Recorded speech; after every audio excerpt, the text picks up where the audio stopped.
Hey, salut tout le monde, ici Patrick Coulombe de AlloStats. Aujourd'hui, on va combiner des fichiers de données dans RStudio. Fait qu'ici, c'est une vraie analyse, c'est une vraie tâche qu'on a besoin de faire aujourd'hui. C'est pour un étudiant, pour son mémoire de maîtrise. Donc, on a des données financières, c'est des vraies données. J'ai changé les codes de compagnie ici pour les rendre anonymes. Mais ceci dit, ce sont des données publiques. Donc, on a des données financières pour chacune des compagnies entre 2021 et 2024. On a des données financières du style les avoirs, les revenus, bref, des données financières pour chacune des compagnies. Et on doit combiner ce fichier-là avec deux autres fichiers. Fait qu'on a les données financières ici. On a l'année de fondation de la compagnie qui se retrouve dans le même fichier Excel, mais dans une autre feuille. Donc, encore une fois, ici, c'est des vraies compagnies, c'est les vraies données, mais j'ai ajusté les codes de compagnie. Puis le troisième fichier qu'il faut combiner à ce fichier-là, ce sont des données qui concernent le comité d'audit de ces compagnies-là pour chacune des années. Donc, on a des informations qui ont été collectées manuellement à partir des états financiers, la taille du comité d'audit, fréquence de réunion, nombre de membres indépendants, nombre de femmes, etc. On va avoir des petites particularités du style le code BBB se retrouvera pas dans les autres fichiers. On va voir ce qui arrive quand on fait ça, mais ça c'est correct, c'est pas grave. Fait que bref, c'est ça la tâche aujourd'hui. Il faut combiner ces trois tableaux-là en un seul tableau. On va utiliser le code de compagnie pour bien aligner les rangées plutôt que de le faire manuellement. Donc, si on se dirige dans RStudio, on va démarrer un nouveau projet. On va ici en haut, nouveau projet. On va utiliser un répertoire existant. On va aller sélectionner le répertoire.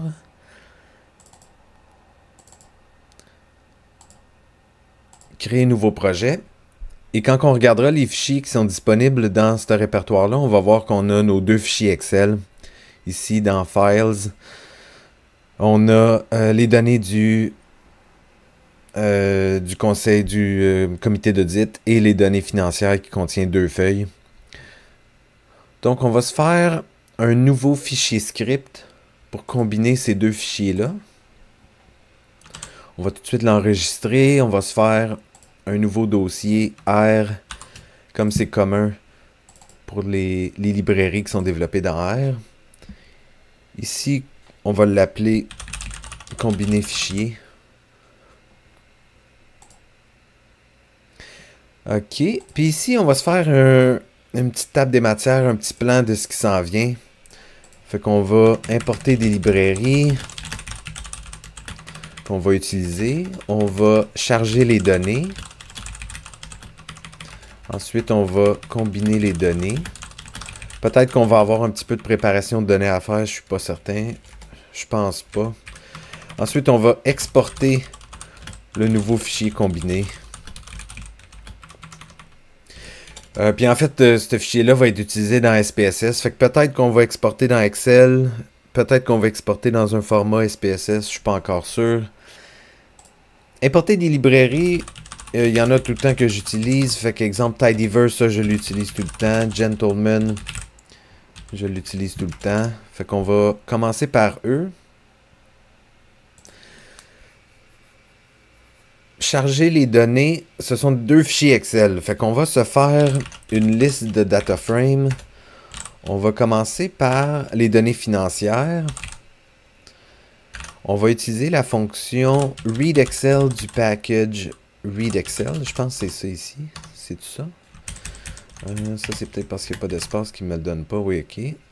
OK. Fait qu'on utilise la fonction readExcel de la librairie readExcel. Fait que ça, ici, nos données se situent à la racine. J'aurais dû peut-être les mettre dans un dossier de données. Pas très grave. Fait qu'ici, on va commencer par les données financières, .xlsx. Et là, il faut lui indiquer la feuille. On va commencer par la feuille, je me souviens plus du nom. J'aimerais commencer par lui qui contient le plus de données. Ce sont les données financières des compagnies. Fait que ça s'appelle finance avec un F majuscule. On va lui dire, c'est la feuille finance.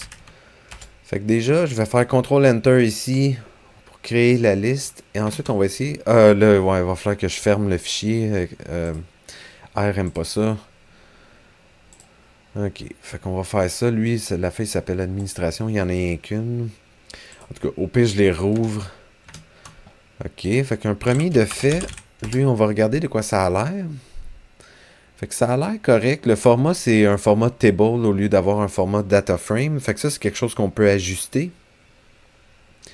287 lignes, 15 colonnes. On va juste regarder les noms de colonnes, voir si ça a l'air correct. Ça a l'air correct. Puis on peut même, dans notre environnement ici, on peut cliquer pour regarder de quoi ça a l'air. J'avoue que j'aurais dû cliquer sur ça ici. Tu moyen de l'ouvrir? C'est-tu ça ici? Bon, je suis pas sûr c'est quoi ces boutons-là, ça fait. Ok, j'aurais aimé ça le voir dans le viewer de RStudio. Ça, c'est quoi ça fait? Ok, c'est bon. Fait que c'est ça qu'il faut faire, sinon ouais, j'aurais pu faire view. Ok, fait que vite dit, les données ont l'air d'être chargées correctement. Simplement le format table que j'aime pas. Au lieu d'être un data frame. Fait que ça, je pourrais le changer une fois qu'ils seront toutes chargées. Fait que ça, ce sont les données financières. Ensuite, on avait l'année de fondation. Je vais l'appeler year. On va encore utiliser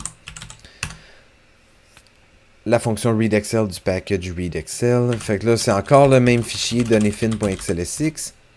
Mais c'est une autre feuille. Ça s'appelait soit year, soit année. Je pense que je l'avais appelé en français année. On va retourner voir. Données financières. Sinon, vous l'avez ici dans Files. J'aurais pu cliquer ici. Fait que c'est année avec un A majuscule. Année. Fait que ça, on va l'essayer. Juste vite dit, ça a-tu l'air correct? Fait que ça a l'air correct. On a nos codes, nos années. Et ensuite, le troisième fichier, ça c'est par rapport au comité. Comité d'audit, fait que je pourrais l'appeler audit. On va encore utiliser readExcel. Là, c'est dans l'autre fichier, c'est données admin.xlsx. La feuille, pas besoin de lui mentionner parce qu'il n'y en a rien qu'une. On va regarder tout de suite de quoi ça a l'air dans la console. Fait que ça aussi, ça a l'air correct. Je vais le regarder bien vite. Au complet, juste pour m'assurer que c'est correct. Ok, fait que ça a l'air correct. On a encore le petit enjeu que c'est un format table au lieu d'un format data frame. Ça, parfois, ça va nous poser problème, parfois pas. Ici, je pense que j'aime mieux les mettre en data frame juste pour éviter les problèmes. Fait que ici, je vais me créer une nouvelle section préparation de données. Fait qu'ici, DF, c'est une liste avec 3 tableaux de données dans la liste. Fait que ce qu'on peut faire, c'est appliquer la même fonction à chacune des entrées d'une liste. Fait que pour ça, on a la fonction lapply, listApply. Fait que ça retourne une liste. Fait que je vais simplement remplacer l'ancienne liste. Puis je vais utiliser la fonction lapply pour appliquer une fonction à une liste. Fait que notre liste, c'est df et la fonction, c'est asDataFrame.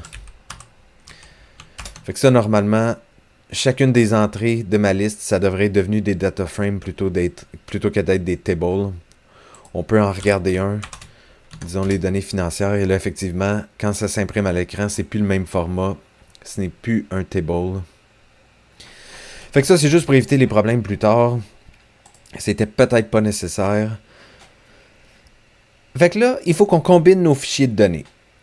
On a 3 fichiers de données. On a un code de compagnie pour chacune, company code, et parfois on a l'année, parfois pas. Exemple, le comité d'audit, à chacune des années, on a une entrée différente. Pour les données financières, à chacune des années, on a une entrée différente. Mais pour le troisième fichier, qui est l'année de fondation, on a évidemment une seule année par entreprise. Ici, je vais faire CTRL-SHIFT-M et je vais envoyer le résultat à la commande View.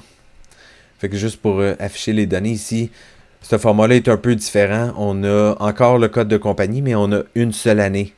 Ben, une seule ligne par compagnie parce que l'année de fondation ne change pas d'année en année. Fait qu'on a une seule ligne pour celui-là. Fait que ce qu'on va faire, c'est... dans le fond, on va partir des données...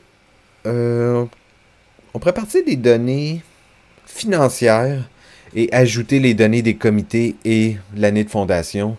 Sinon, l'alternative, ce serait peut-être de partir du fichier des comités. Ça n'a pas vraiment d'importance. Puis on peut le changer plus tard. Fait qu'on va l'appeler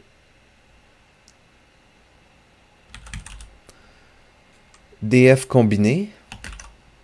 Ce qu'on va faire, c'est... Ça s'appelle un left join. Un left join, c'est qu'on va prendre... en fait, on va faire un full join.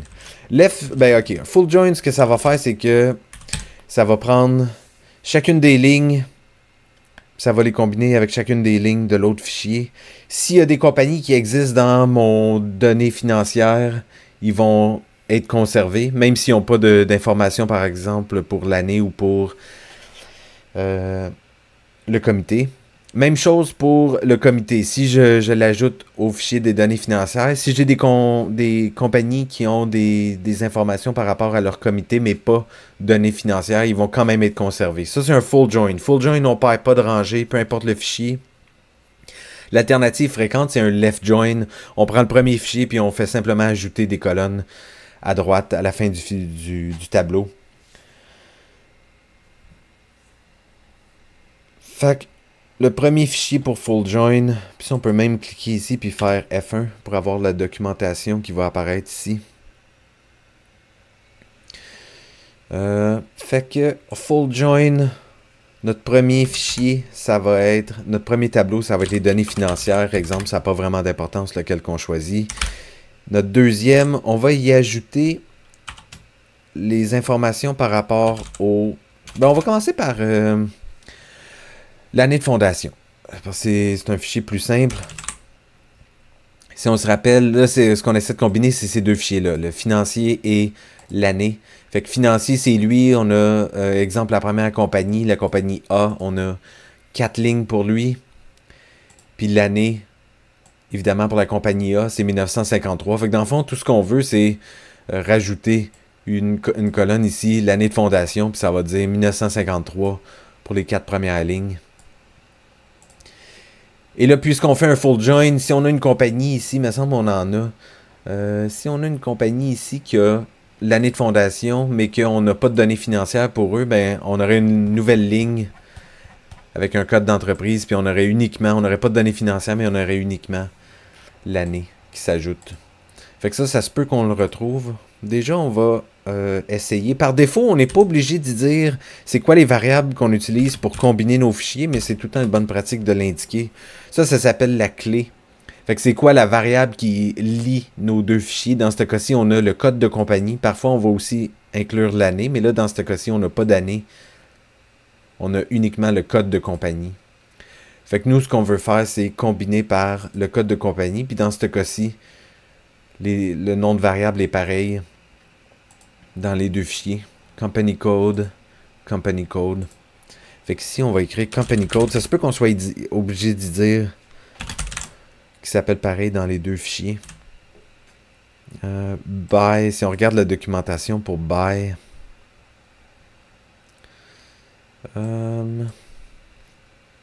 Bon, si on écrit rien, il va combiner sur les noms qui sont pareils.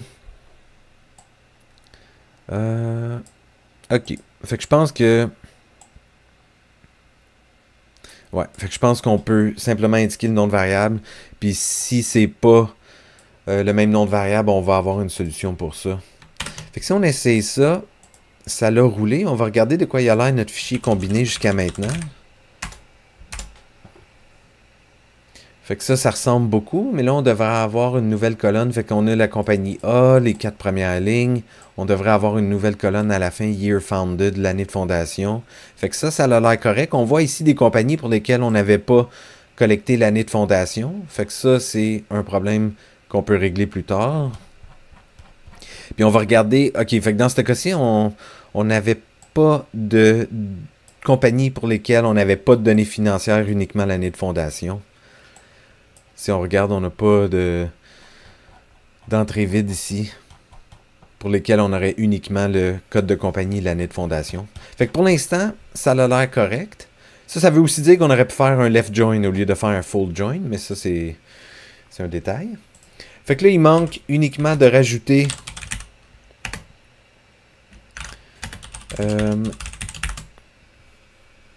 l'information par rapport au comité d'audit. Fait que lui, on a une ligne par année. Lui, on remarque qu'il va de 2021 à 2023.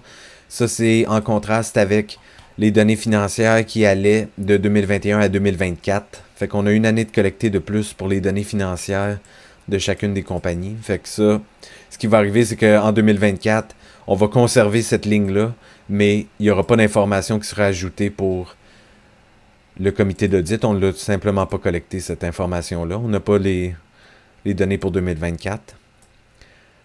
Fait qu'on va l'essayer. Puis là, encore une fois, je vais faire un full join comme ça. Si on a une compagnie, exemple, me semble on en a une dans comité d'audit. Me semble, ouais, le BBB ici, on a collecté l'information par rapport au comité d'audit, mais on n'a pas encore les informations financières. Fait que si je fais un full join, ces rangées-là vont être conservées. Si je fais un left join, ça va être supprimé. Fait que pour l'instant, on va les conserver. Fait qu'ici, on va combiner notre fichier qui est provisoirement combiné et on va lui ajouter l'information par rapport au comité d'audit. Puis là, on a deux variables, deux clés, deux variables à utiliser pour combiner. On a le code de compagnie encore une fois, mais là, on veut aussi combiner sur l'année. On veut que l'année financière 2021 se soit combinée avec l'année correspondante 2021. Oups, celui-ci, l'année 2021 pour le comité d'audit. Puis là, on remarque d'ailleurs, le nom, il ne sera pas pareil. Dans notre fichier de combiné, l'année pour les années financières, ça s'appelait Data Year Fiscal, tandis que pour notre comité d'audit, ça s'appelle année. Fait que ça, va falloir l'indiquer. Fait qu'ici, on va combiner premièrement le code de compagnie. Ça, c'était le même nom dans les deux fichiers. C'était Company Code. Et on a... Ça ici, par souci de clarté, on peut se donner un petit peu d'espace.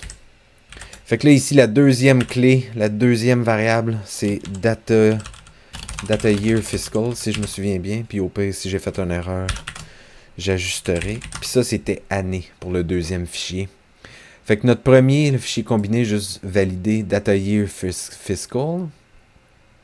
Et le deuxième, qui était le fichier d'audit, ça s'appelle bien année. Fait que ça devrait fonctionner. On va l'essayer. Ctrl-Enter. Ok, j'ai fait une erreur. Ça ici... Ah, ok, ça s'appelle DFCOM, ouais, ok. J'ai essayé de pointer vers une entrée de la liste DF qui était inexistante. Ok, fait que ça devrait être correct. Si on regarde le résultat, fait que la partie de gauche a l'air correcte. On risque d'avoir des rangées vides à la fin pour BBB. Ici, on a la compagnie BBB pour laquelle on n'avait pas de données financières, mais qu'on a l'information par rapport au comité d'audit. Fait que ça, c'est à cause j'ai fait un full join. Si j'avais fait un left join, ces rangées-là auraient pas été incluses. Mais bref... En fait, on dirait que tout a bien fonctionné. On a des données du comité d'audit. On a l'année fondée qu'on a rajoutée. Et on a les données financières. Fait qu'on a un fichier combiné. Encore une fois, la question des full join versus left join. On aurait peut-être pu utiliser des left join. Ça, c'est des rangées qui s'éliminent facilement. Fait que ça, l'étudiant pour qui je combine les fichiers, il pourra se charger de supprimer les rangées qui n'ont pas de besoin. D'autres rangées qui n'ont pas de besoin, c'est les rangées pour lesquelles on n'a pas l'information pour le comité d'audit. Ça, de toute façon, si on fait des régressions, normalement, ces rangées-là ne devraient pas être utilisées. Des régressions, dès qu'il y a une donnée manquante, les rangées sont supprimées. Mais bref, je vais laisser l'exercice à l'étudiant de supprimer les rangées qui n'ont pas de besoin. La raison pour laquelle on n'avait pas collecté le comité d'audit, c'est que ce sont des... Je pense, de mémoire, j'ai changé le code, mais ce sont des institutions financières, des banques au Canada. Fait que bref, là on a combiné notre fichier si on voulait exporter, puis là on a même du code qu'on pourra modifier plus tard si on décide d'enlever des rangées manuellement avec la commande filter, ou même changer des full join pour des left join. Mais bref, là on pourrait exporter, puis comme j'ai dit au début, ultimement ce fichier-là va être ouvert dans SPSS. Fait qu'on pourrait essayer d'exporter directement dans SPSS. Sinon, l'alternative c'est exporter dans Excel, puis importer dans SPSS. Fait qu'on pourrait faire les deux, ça coûte rien. Fait que premièrement, on va essayer d'exporter dans SPSS. On a la librairie Haven et je pense que c'est write SAV, c'est le fichier de données de SPSS. Fait qu'on va essayer ça. On va l'exporter. On va se faire un nouveau fichier ici. On va l'appeler exportation. Fait qu'ici, on va l'envoyer dans le dossier d'exportation et on va l'appeler combiné.sav. Je ne sais pas si on a d'autres options. Je vais cliquer sur le nom de la fonction. Je vais cliquer F1 sur mon clavier. Puis on va regarder si on a d'autres options ici. Write SAV, le chemin d'accès, compression, ajuster les zones, les time zones. Non, je pense qu'on est correct. Fait que on va l'essayer comme ça. On va regarder qu'est-ce qui arrive. Ah oui, j'ai oublié d'y indiquer c'est quoi le fichier de données à exporter. Le premier argument, c'est data. Fait que là, c'est notre fichier combiné. Et le chemin d'accès, ça va être lui. Fait que ça, on va le faire. Ok, fait qu'il n'a pas aimé les noms de colonnes. Peut-être les espaces. Fait que ça risque de nous poser problème. L'alternative, ce serait de l'exporter en SPSS. Mais ça, c'est sûr que c'est... de l'exporter en Excel, pardon. Mais ça, c'est sûr que c'est un problème qu'on peut régler. On pourrait enlever les espaces. Je suis pas sûr, en fait, c'est quoi le problème avec les noms de variables. On va regarder c'est quoi les noms de variables. dfcom. Tu sais, les traits d'union, ça se peut qu'ils n'aiment pas ça. Les accents, ça, c'est sûr, c'est correct. Espace, je suis quand même surpris, là. On dirait qu'ils n'aiment pas les espaces. Pas sûr quoi faire. Fait que, pour l'instant, on va essayer d'exporter dans Excel. On a une librairie qui s'appelle Write Excel. Et on va exporter en Excel. Notre fichier de données, c'est dfcomb. Et ensuite, c'est quoi l'autre argument? C'est le même argument, c'est le chemin d'accès. On va l'envoyer dans notre dossier exportation. On va l'appeler combiné.xlsx. Lui, normalement, il devrait y avoir moins de problèmes. Ok, on est correct. Fait que si on va regarder ici, effectivement, le SAV n'a pas fonctionné. On va essayer de l'ouvrir. Juste regarder si ça a l'air correct. Puis, en tout cas, pour l'instant, ça marcherait. Ça, on ne l'utilisera pas. Ça m'a l'air très bien. Ça se peut. En tout cas, l'information a été incluse, là. On a simplement la date. Fait que ça m'a l'air très correct. C'est plus visible ici. Comme là, on a ici la compagnie pour laquelle on avait de l'information à propos du comité d'audit, mais on n'a pas l'année de fondation et on n'a pas des données financières pour cette entreprise-là. Fait que ça, c'est correct. Fait qu'en Excel, on le voit bien que le format est correct. Fait que ce fichier-là, on pourrait essayer de l'importer dans SPSS. Juste pour s'assurer d'avoir une solution qui fonctionne. Fait que là, on est dans SPSS. On peut aller dans Import Data et on va importer à partir d'un fichier Excel.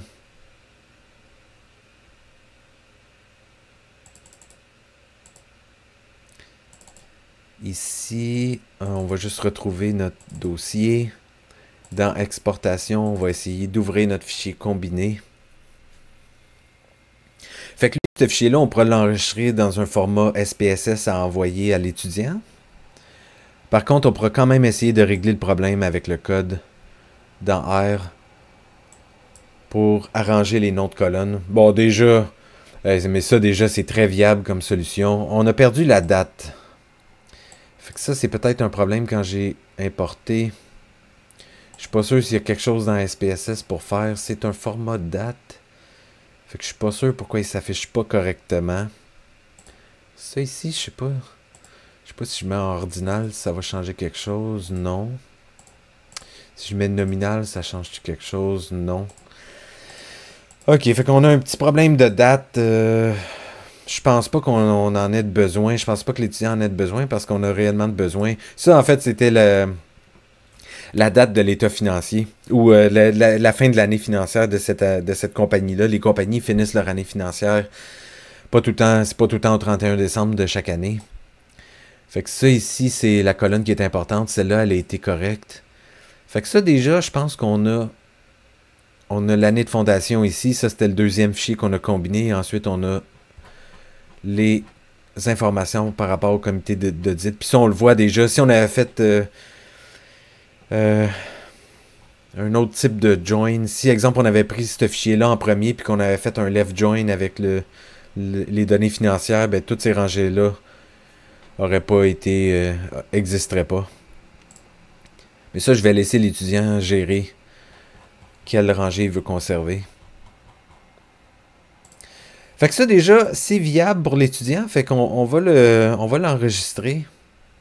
Fait que ça, ici, je vais écrire combiner SPSS de Excel. On va l'appeler de Excel simplement pour se rappeler qu'on a importé de Excel. Fait que ça, je vais l'enregistrer. Dans le pire des cas, ce fichier-là, je peux l'envoyer à l'étudiant. Ce serait correct. Mais là, juste pour le fun, juste pour nous, on va essayer de régler le problème de l'exportation directement dans SPSS. Il n'a pas aimé les noms de colonnes. Fait qu'on va essayer de changer les noms de colonnes pour qu'on puisse exporter correctement en SPSS. Fait qu'ici, je vais écrire pré-exportation. Fait que je me suis fait une nouvelle section ici, pré-exportation. Fait que c'est simplement pour régler les problèmes des noms de colonnes. Fait que pas sûr comment le faire. Premièrement, on peut essayer d'enlever les espaces. Fait que pour changer les noms de colonnes, il faut prendre les noms de colonnes. Et par souci de clarté, on a aussi, au lieu de names, on a aussi column names, les noms de colonnes. Fait que changer les noms de colonnes, on prend les noms de colonnes de DFCOM et on lui assigne des nouvelles valeurs. Fait que ce qu'on va faire, c'est que on va prendre les noms de colonnes, on va faire CTRL-SHIFT-M et on va appliquer au nom de colonne la fonction GSUB. GSUB, c'est pour remplacer des caractères. Fait que ce qu'on va faire, c'est qu'on va remplacer les espaces par des caractères vides. On va simplement enlever les espaces. Sub, je pense, ça prend la première occurrence. GSUB, ça les enlève toutes. Fait qu'on va faire GSUB. Le pattern qu'on veut remplacer, c'est un espace. Le remplacement, ça va être un caractère vide. Et si on mentionne rien, les noms de colonnes vont être shippés. On va être envoyés au premier argument qu'on n'a pas nommé. Dans ce cas-ci, c'était X, mais on peut lui dire explicitement nos noms de colonnes, ils viennent ici. C'est dans l'argument X. Fait que ça, on va l'essayer. Juste voir qu'est-ce qui arrive. Et en fait, je vais me faire une copie. Je vais l'appeler... les noms modifiés.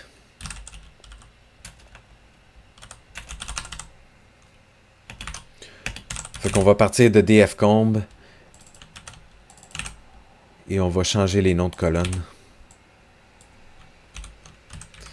Fait qu'on va créer la copie avant. C'est simplement pour pouvoir conserver les noms, aussi avoir une version du data frame qui a des espaces dans les noms. Fait que ça, on va l'essayer, puis là, on va regarder de quoi ça a l'air, ce fichier-là. Fait que là, on voit qu'on a enlevé les espaces. J'ai l'impression que SPSS n'aimera peut-être pas les traits d'union non plus. Dans ce cas-ci, il faudrait peut-être aussi enlever les traits d'union, mais ça, on le verra, qu'est-ce qui arrive.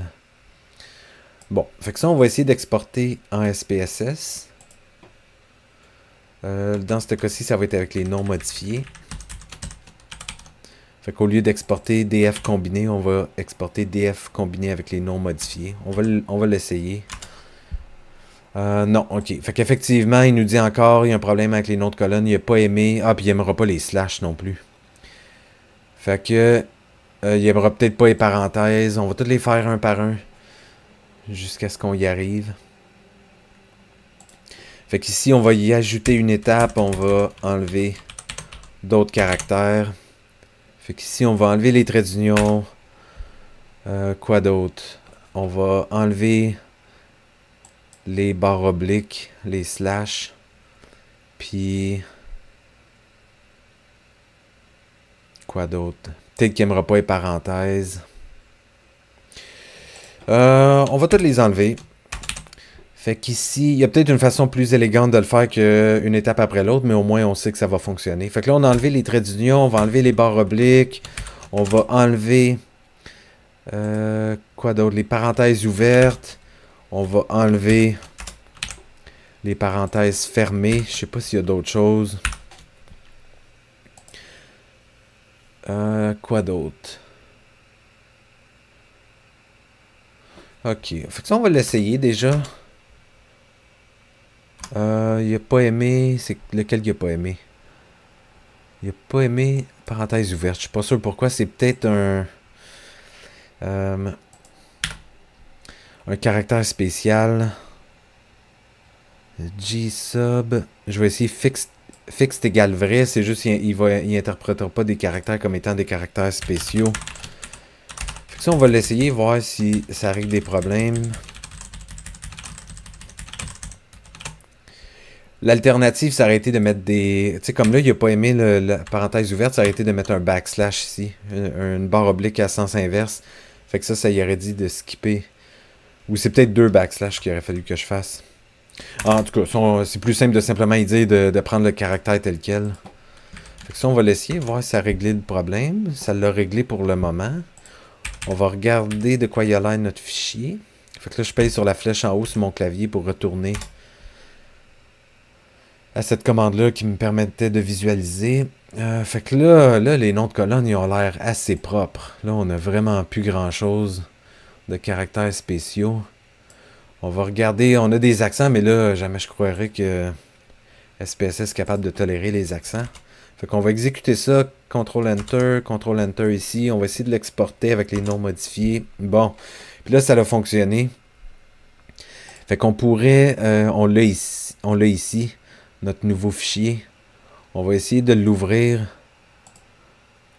Ok, fait qu'il va falloir que je l'ouvre directement dans SPSS. Je vais aller ici. Dans mon SPSS, je vais faire Open Data. Fait que là, ici, on a notre combiné.sav. Je vais essayer de l'ouvrir. Effectivement, il est ouvert. Et lui, il a mieux fonctionné pour les dates ici. On n'a pas de besoin de cette colonne-là. Mais sauf que le format est un peu différent ici, me semble. Si on fait un Alt, on va aller regarder ce fichier-là. Ouais, celui-là, il est en nominal. Bon, fait qu'il y a des petits changements. La date ici, ça a été mieux conservé. Cette colonne-là, la réalité, c'est qu'on n'en a pas de besoin. Ici, il y a 2 décimales. Ça, c'est juste une question d'affichage. Sinon, quoi d'autre? Tu sais, à la limite, j'aime quasiment mieux le fichier qu'on a exporté de Excel. Bref, l'étudiant, la réalité, c'est que ça ne changera rien parce que, ben, tu sais, des années à afficher en décimales, c'est fatigant un peu. Ça, on peut le changer. Exemple, si on va ici dans la vue des variables dans SPSS, data year, nombre de décimales, c'est une année, on va l'enlever. Fait que là, ça s'affiche correctement. Ici, il y a des décimales, c'est correct, c'est des cents, c'est des dollars fractionnaires. Fait que ça, c'est correct. Ça ici, c'est une industrie, c'est correct. La province, l'année year founded, ça, on n'a pas besoin de décimales. Ça ici, ça aussi, il me semble, on n'avait pas besoin. Je sais pas c'est quoi le numéro entreprise. C'était peut-être juste un code que l'étudiant s'était fait. Ça, d'après moi, il n'y a pas de décimale. On peut regarder rapidement, là. Non, il n'y a pas de décimale. Puis toutes ces variables-là, en fait, il n'y a pas de décimale. le nombre de membres, le nombre de femmes dans le comité. Fait que ça, on peut tout enlever les décimales ici. Mais bref, l'importation a été quasiment mieux faite à partir de notre exportation de Excel que notre exportation de SPSS. Fait qu'on s'est donné du trouble un petit peu pour rien. Mais bref, déjà, au moins, on a conservé les formats de date, là. Fait que ça, je vais l'enregistrer. Mais ça a été plus facile pour nous de exporter en Excel et d'importer dans SPSS que d'essayer d'exporter directement en SPSS via R. Fait que toute cette section-là, on n'avait pas de besoin en réalité. Si on n'avait pas de besoin, on aurait pu simplement exporter dans Excel et importer dans SPSS. Fait que bref, un petit peu d'apprentissage pour nous aujourd'hui. Prochaine fois, on le saura. Fait que juste pour passer en revue le code rapidement, on a commencé par importer des librairies. On a chargé, on avait 3 fichiers de données à combiner. Fait qu'on les a insérés dans une liste qu'on a appelée DF, DF pour Data Frame. On avait nos données financières, notre année de fondation pour chacune des compagnies et l'information sur le comité d'audit à chaque année pour chacune des compagnies. Ensuite, simplement pour éviter des problèmes, ça c'est par expérience que je le sais, c'est pour éviter d'utiliser des fichiers de table. On a appliqué une fonction à une liste avec la fonction lapply. Notre liste c'était df et la fonction qu'on a appliquée c'était asDataFrame, simplement pour changer toutes nos tables en DataFrame. Et ensuite on a combiné nos fichiers, il a fallu qu'on exécute la fonction fullJoin, une jointure complète. Il a fallu qu'on l'exécute 2 fois. Premièrement, on a combiné nos données financières avec nos années de fondation. Et ensuite, on a pris ce nouveau fichier-là qu'on avait combiné, qui inclut maintenant les données financières et l'année de fondation. Et on lui a ajouté le fichier d'audit, le comité d'audit. Important, R va essayer de le faire pour nous si on ne le spécifie pas, mais c'est une bonne idée de mentionner les clés. Fait que spécifier explicitement c'est quoi les variables qui sont communes à travers nos fichiers. Comme ici, c'est nécessaire parce qu'ils n'ont même pas le même nom. Company Code, c'est correct qu'il y avait le même nom, mais ici, dans l'année, dans le fichier financier, ça s'appelait Data Year Fiscal, tandis que dans notre fichier d'audit, ça s'appelait année. Fait que ça, on n'avait pas le choix de le mentionner. Et là, ici, ça, c'était uniquement pour SPSS. On a enlevé les caractères spéciaux dans les noms de colonnes. Là, on vient de se rendre compte que c'était peut-être pas nécessaire. On a terminé par l'exportation. C'est celui-là qui nous a donné du trouble. L'exportation dans un fichier directement SPSS. Fait que ça, si c'était à refaire, on ne le referait pas. En réalité, on avait uniquement besoin d'exporter en format Excel avec la librairie WriteExcel, la fonction WriteXLSX. Puis ensuite aller dans SPSS et importer le fichier Excel. Alors voilà, j'espère que ça vous a plu, j'espère que ça vous a aidé aussi, j'espère que ça vous est utile. Si jamais il y a des questions, des commentaires, gênez-vous pas, soit sur le site de Allostats ou soit directement dans la vidéo YouTube. Ça va me faire plaisir de répondre. À la prochaine, merci d'avoir regardé la vidéo.